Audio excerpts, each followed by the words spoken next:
ಇವತ್ತಿನ ಅಪ್ಡೇಟ್ಗೆ ಸುಸ್ವಾಗತ. ಇವತ್ತಿನ ಅಪ್ಡೇಟ್ ಏನು ಅಂತ ನೋಡುವುದಾದರೆ, ಗೃಹಲಕ್ಷ್ಮಿ ಯೋಜನೆಯ 12ನೇ ಮತ್ತು 13ನೇ ಕಂತಿನ ಬಗ್ಗೆ ಈ ವಿಡಿಯೋದಲ್ಲಿ ತಿಳಿಸಿಕೊಡುತ್ತೇನೆ. ಗೃಹಲಕ್ಷ್ಮಿ ಯೋಜನೆಯ ಫಲಾನುಭವಿಗಳಿಗೆ ರಾಜ್ಯ ಸರ್ಕಾರದಿಂದ ಬಿಗ್ ಶಾಕ್ ಅನ್ನು ಕೊಟ್ಟಿದ್ದಾರೆ.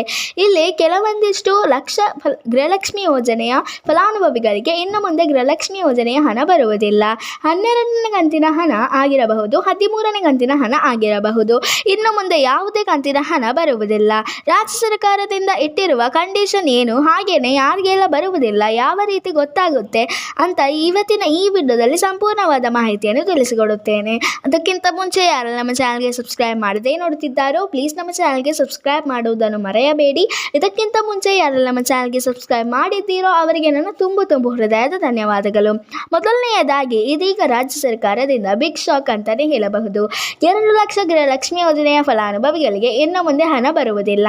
12ನೇ ಮತ್ತು 13ನೇ ಕಂತಿನ ಕೂಡ ಬರುವುದಿಲ್ಲ. ಯಾಕೆ ಎಂದರೆ 2 ಲಕ್ಷ ಮಹಿಳೆಯರಿಗೆ ಯಾಕೆ ಹಣ ಬರುವುದಿಲ್ಲ ಎಂದರೆ, ಅವರು ಏನಾದರೂ IT ರಿಟರ್ನ್ ಅನ್ನು ಫೈಲ್ ಮಾಡುವುದರೆ ಅಥವಾ GST ಪೇ ಮಾಡುವವರು ಕೂಡ ಆದರೆ ಅಂಥವರಿಗೆ ಇನ್ನು ಮುಂದೆ ಗೃಹಲಕ್ಷ್ಮಿ ಯೋಜನೆಯ ಹಣ ಬರುವುದಿಲ್ಲ.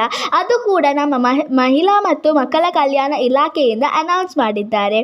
ಕೆಲವೊಂದು ಜಿಲ್ಲೆಯಲ್ಲಿ ಇಷ್ಟು ಜನರಿಗೆ ಹಣ ಇನ್ನು ಮುಂದೆ ಬರುತ್ತೆ. ಹಣ ಬಾರದವರಿಗೆ ಕೂಡ ಆದಷ್ಟು ಬೇಗ ಲಿಸ್ಟ್ ತಯಾರಿ ಹೇಳಿಬಿಟ್ಟಿದ್ದಾರೆ. ಇನ್ನು ಯಾರಾದರೂ GST ಪೇ ಮಾಡದವರು, IT ರಿಟರ್ನ್ ಕೊಡದವರು ಇದ್ದರೆ ಅವರ ಹೆಸರನ್ನು ಸೇರಿಸಲಾಗುತ್ತದೆ ಅಂತ ಲಕ್ಷ್ಮಿ ಹೆಬ್ಬಾಳ್ಕರ್ ಮೇಡಮ್ ಹೇಳಿದ್ದಾರೆ.